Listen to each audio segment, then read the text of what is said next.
नमस्कार, हिमाचल अभी के रेडियो बुलेटिन के साथ मैं भावना ठाकुर। पेश है अब तक के प्रमुख समाचार। सबसे पहले हेडलाइंस।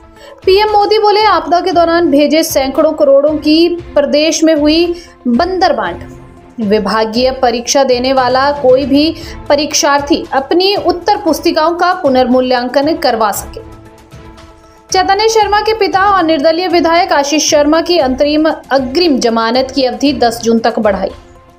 रवि ठाकुर दूसरे कांग्रेसी विधायकों को 15 करोड़ का लालच देकर बीजेपी में मिलने को उकसाते रहे, बोले सीएम। विक्रमादित्य बोले, बीजेपी का 400 पार का नारा 200 से कम पर ही सिमट जाएगा। एचपीयू के 7 विभागों ने घोषित किया पीएचडी प्रवेश परीक्षा का परिणाम। अब समाचार विस्तार से। पीएम नरेंद्र मोदी ने आज नाहन व मंडी में बीजेपी प्रत्याशियों के समर्थन में 2 रैलियां की। अपने संबोधन में पीएम ने प्रदेश सरकार पर निशाना साधते हुए कहा कि कांग्रेस को सिर्फ धोखा देना व ताला लगाना ही आता है। आपदा के दौरान केंद्र से सैकड़ों करोड़ भेजे गए, उसकी भी यहाँ बंदर बांट हुई।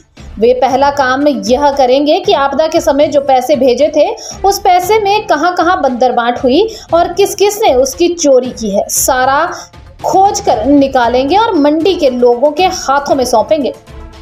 अब विभागीय परीक्षा देने वाला कोई भी परीक्षार्थी अपनी उत्तर पुस्तिकाओं का पुनर्मूल्यांकन करवा सकेगा।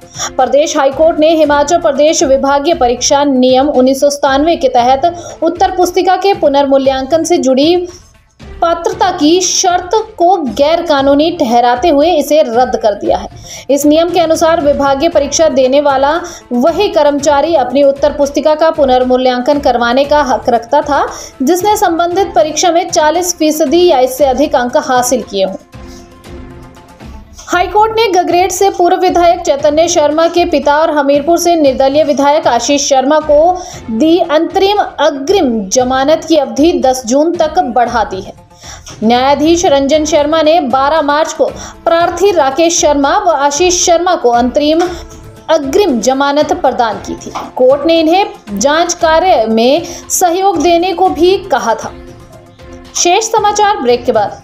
आपके स्वास्थ्य का प्रहरी श्री बालाजी हॉस्पिटल, कांगड़ा, हिमाचल। सीएम सुखविंदर सिंह सुक्खू ने आज लाहौल स्पीति जिला के उदयपुर में कांग्रेस पार्टी की प्रत्याशी अनुराधा राणा और विक्रमादित्य सिंह के लिए चुनाव प्रचार किया। जनसभा को संबोधित करते हुए सीएम ने कहा कि पूर्व विधायक रवि ठाकुर ने उपचुनाव का बोझ जनता पर थोपा है। जब कुछ साथी कांग्रेसी विधायक उनसे राज्यसभा चुनाव में क्रॉस वोट करने का कारण पूछने गए तो रवि ठाकुर ने उन कांग्रेसी विधायकों को भी बीजेपी में शामिल होने के लिए उकसाया।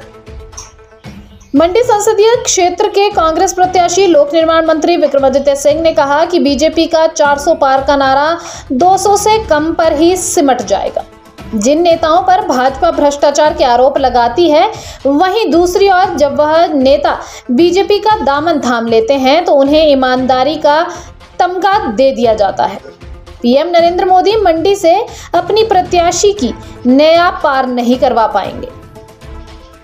हिमाचल प्रदेश विश्वविद्यालय के विभिन्न विभागों में पीएचडी प्रवेश के लिए आयोजित की गई प्रवेश परीक्षाओं की पत्रकारिता और साइकोलॉजी विभाग के अलावा अब 7 विभागों ने शुक्रवार को प्रवेश परीक्षा के परिणाम घोषित कर दिए हैं।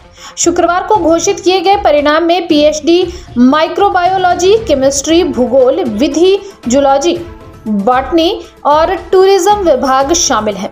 विवि के डीएस कार्यालय और इन विभागों ने अभी तक पीएचडी में सत्र 2023-24 के लिए हुई प्रवेश परीक्षा के बाद वाली काउंसलिंग की तिथि घोषित नहीं की है। इसी के साथ समाचार समाप्त हुए। नमस्कार।